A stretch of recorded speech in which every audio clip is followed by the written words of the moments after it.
day started with more airstrikes in Gaza, this tiny, densely packed territory, just 25 miles long, 5 miles across, given a deadly wake-up call.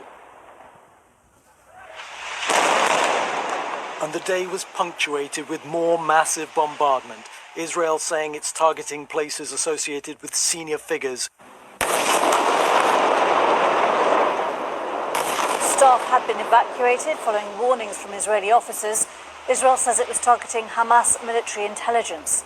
Earlier, Palestinian officials said Israeli airstrikes killed 14 people, including 5 children, in a densely populated refugee camp. 1 Israeli has died in a rocket attack from Gaza on a Tel Aviv suburb. There we are, another strike on that tower, and the tower has come down. The destruction was broadcast live around the world.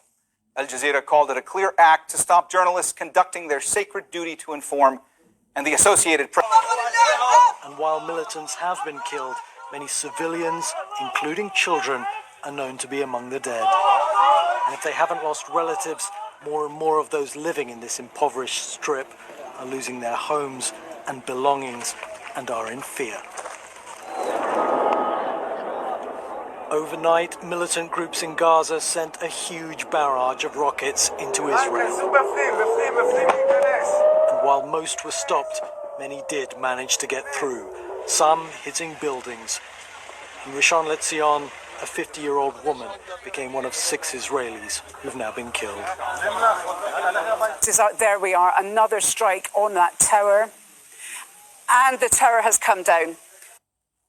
The destruction was broadcast live around the world. Al Jazeera called it a clear act to stop journalists conducting their sacred duty to inform, and the Associated Press said the world will know less about what is happening in Gaza because of what happened.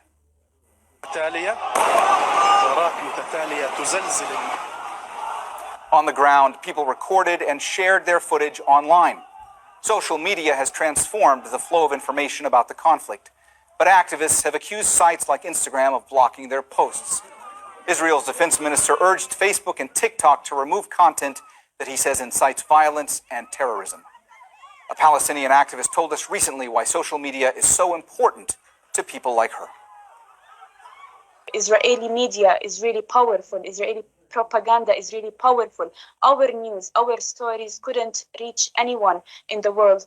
Today, our news, our sounds, our shouts are reaching many people around the world because we are the producers of our story. We produce the story. We take the photos. We take the footage.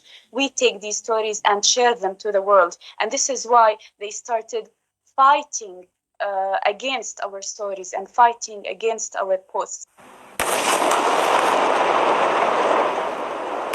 Staff had been evacuated following warnings from Israeli officers. Israel says it was targeting Hamas military intelligence. Earlier, Palestinian officials said Israeli airstrikes killed 14 people, including 5 children, in a densely populated refugee camp. 1 Israeli has died in a rocket attack from Gaza on a Tel Aviv suburb. Paul Adams has the latest from Jerusalem. In the dark of another long night in Gaza, a desperate search for signs of life. A 4-story building in a densely packed refugee camp hit repeatedly, according to eyewitnesses, and razed to the ground. The rescue operation was frantic, yielding only a catalogue of death.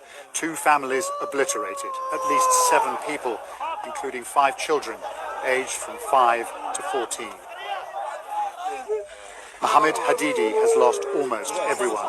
His wife, Maha, and the children were staying with her brother when the missile struck. Little Omar is all he has left, found in the rubble next to his mother.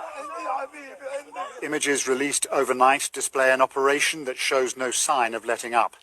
Israel says it's up to Hamas to stop firing first.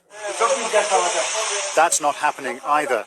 This, the aftermath of a rocket attack in the city of Beersheba. The rockets are, as always, indiscriminate.